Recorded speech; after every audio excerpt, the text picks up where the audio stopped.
Fable 2 is a game that's all about choices, and there are tons of them to be made. What businesses you invest in, what house you want to buy, whether you're going to have protected or unprotected sex, and all these choices have consequences, but the heart of Fable 2 is really in these sweeping moral choices that you make. And the game does a good job of not only giving you a big consequence for some of the smallest choices, but making sure you see those consequences over time. You'll start the game as an orphan in this kind of Dickens-esque little town. You'll be joined by your sister. Now, childhood doesn't last very long, but the choices you make even in this early stage of the game will ripple throughout the rest of the game as you move on. One event leads to another, and you'll find yourself becoming a hero set on a quest for revenge. I'm sorry.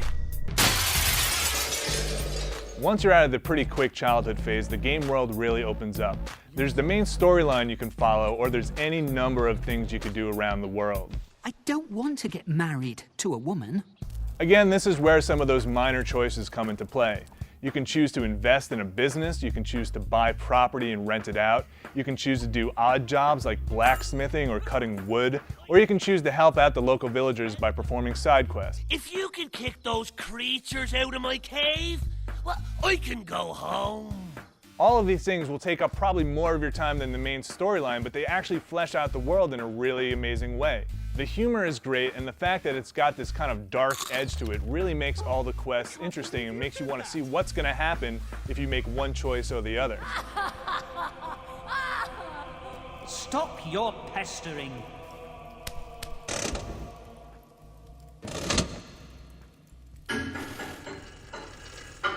You mind if I...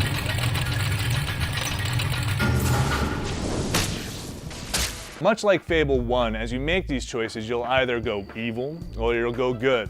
The consequences for these are actually pretty apparent in the world too. Villagers will swarm to you if you're good, wanting to get your autograph or marry you, or just kind of like stand around you, and you'll wind up walking around town with this gaggle of people behind you. Or if you're evil, they'll actually shun you, possibly even kick your dog, or just generally shy away from you. Why do you take such joy in the destruction of property,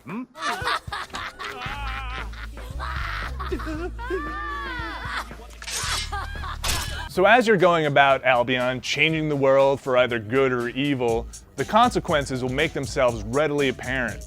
Towns will either prosper or suffer based on the actions you've taken, and the game staggers itself along in intervals of time so that you can come back 20 years later and see what's happened due to a choice you made earlier on in the game. But to really see the impact of your actions, you need look no further than Bowerstone. It has changed much since you lived here. Now, aside from the choices you'll be making to affect the outside world, you'll have a couple of opportunities to do some self-improvement. You'll be collecting different types of experience throughout the game, and that experience can be dumped back into 3 different categories of combat.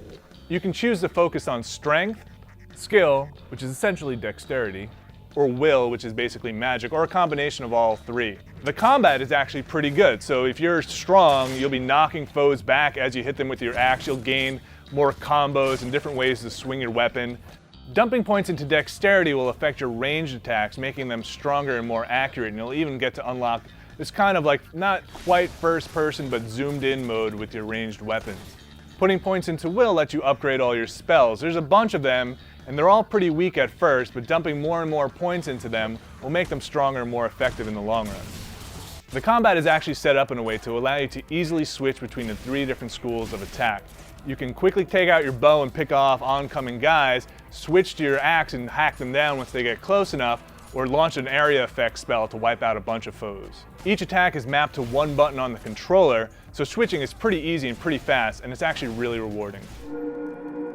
So while a lot of the quests involve combat, most of my time in the game was kind of spent doing other things.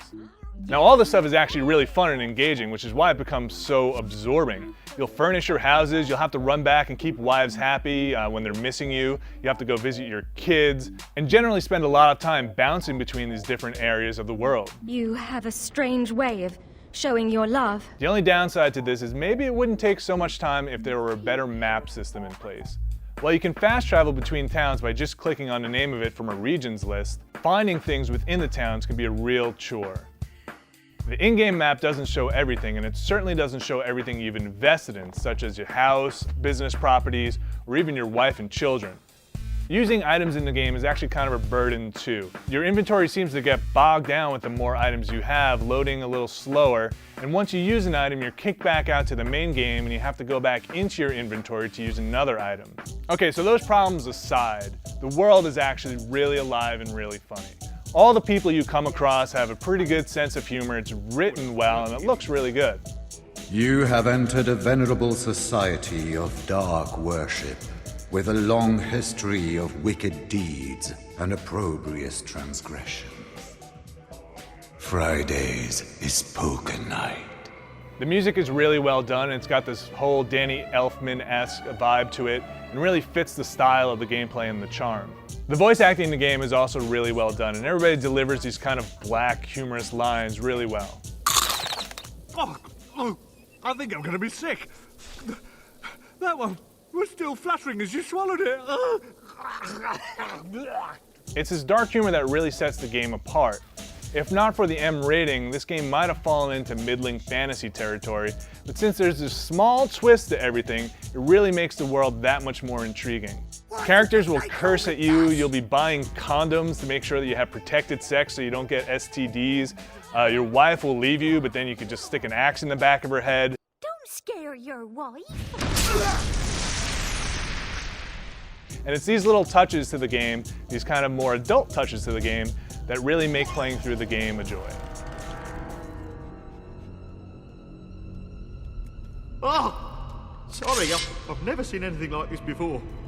So there's a ton to do in Fable II, that's really the big point here. It's a rich, charming, and pretty funny world. If you can get past some of the user interface issues and the technical quirks, you'll find Fable II to be as entertaining as it is rewarding. Some people get married, you know. But then, some people have It is now officially bedtime!